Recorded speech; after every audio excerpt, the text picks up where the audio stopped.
This is a civil emergency message. The following message is transmitted at the request of the primary entry point system.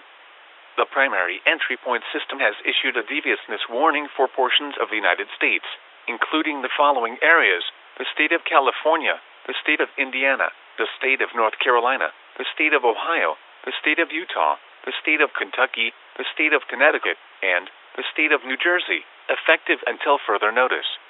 A deviousness watch has been issued for portions of the United States, including the following areas: the state of Tennessee, the state of Mississippi, the state of Alabama, the state of Illinois, and the state of Texas, effective until further notice.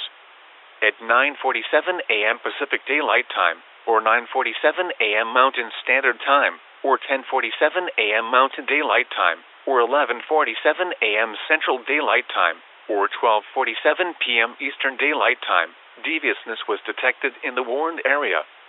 Deviousness is possible in the watch area.